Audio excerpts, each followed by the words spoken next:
Dans cette vidéo, nous allons traiter de la série d'automatismes qui s'appelle Calculer un taux d'évolution réciproque et qui fait partie du sous-ensemble Évolution et variation. Nous allons ainsi apprendre à répondre aux questions suivantes que vous pourrez rencontrer dans l'exercice 1 des E3C de mathématiques en série technologique.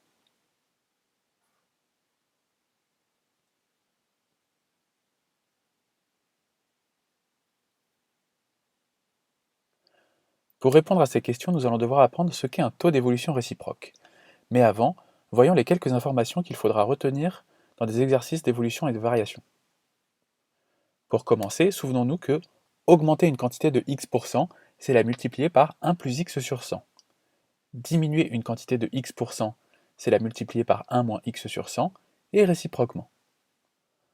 Enfin, pour calculer un taux d'évolution réciproque, on inverse le coefficient multiplicateur. Voyons ce qu'on veut dire par là et voyons ce qu'est exactement un taux d'évolution réciproque. Pour ce faire, on va répondre à la première question posée dans cette vidéo, à savoir, un prix augmente de 20%. Quel est le taux d'évolution réciproque associé? Rappelons-nous d'abord qu'une augmentation de 20% n'est pas neutralisée par une diminution de 20%.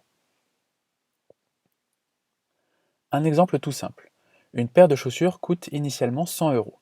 Après une augmentation de 20%, elle va donc coûter 120 euros.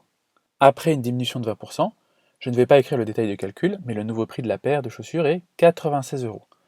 C'est ce qu'on veut dire par une augmentation de 20% n'est pas neutralisée par une diminution de 20%. Ici, on voit qu'on a augmenté de 20% puis diminué de 20%, et pourtant, on a un prix qui est différent à l'arrivée que celui du départ. En revanche, il existe un nombre x pour lequel une diminution de x% neutralise l'augmentation de 20%. Ce nombre s'appelle le taux d'évolution réciproque. Voyons comment faire pour le calculer. Augmenter un prix de 20%, on l'a vu, ça revient à le multiplier par 1 plus 20 sur 100, c'est-à-dire 120 sur 100. Pour calculer le taux d'évolution réciproque, on va utiliser la phrase vue en début de vidéo, on inverse le coefficient multiplicateur. Inverser le coefficient multiplicateur, cela veut dire calculer 1 sur ce coefficient. Ici, c'est 120 sur 100. On utilise les règles des fractions pour renverser cette fraction. On obtient 100 sur 120, c'est-à-dire 10 sur 12, c'est-à-dire 5 sur 6. Ainsi, le taux d'évolution réciproque associé est 5 sur 6, ce qui correspond à une diminution de 1 sur 6, c'est-à-dire à peu près 17%. Ce qu'on veut donc dire par là, c'est que pour compenser l'augmentation de 20%, il va falloir diminuer d'à peu près 17%. Passons à la deuxième question. De combien de pourcents le prix d'une chemise soldée à 20% doit-il augmenter afin de retrouver sa valeur initiale? On est ici dans un problème assez similaire, sauf qu'il s'agit dans ce cas d'une diminution de 20% et non d'une augmentation. Pour résoudre cette question, souvenons-nous que diminuer une quantité de 20%, c'est la multiplier par 80 sur 100. Ensuite, on inverse le coefficient multiplicateur, donc on calcule 1 sur 80 sur 100, soit 100 sur 80, soit 10 sur 8, soit 5 sur 4, qui est égal à 1,25. Le taux d'évolution réciproque associé est donc une augmentation de 25%. On répond à présent à la question. Le prix de la chemise doit augmenter de 25% pour retrouver sa valeur initiale. Dernière question.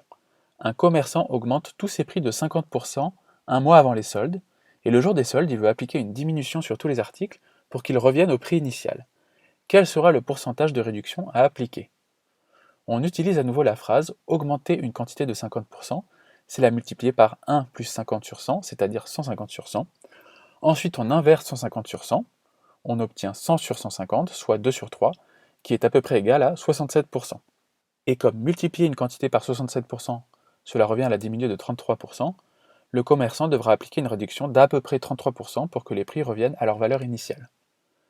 Voilà comment traiter ce genre d'exercice qui met en jeu des taux d'évolution réciproques. À présent, je vais vous laisser vous exercer chez vous, et pour ce faire, je vais vous donner 3 séries d'exercices type E3C dans les prochaines diapositives. Si vous souhaitez les faire chez vous, je vous laisserai faire arrêt sur image sur les 3 prochaines diapositives. Pour les solutions, vous les trouverez en description de cette vidéo. Bon courage!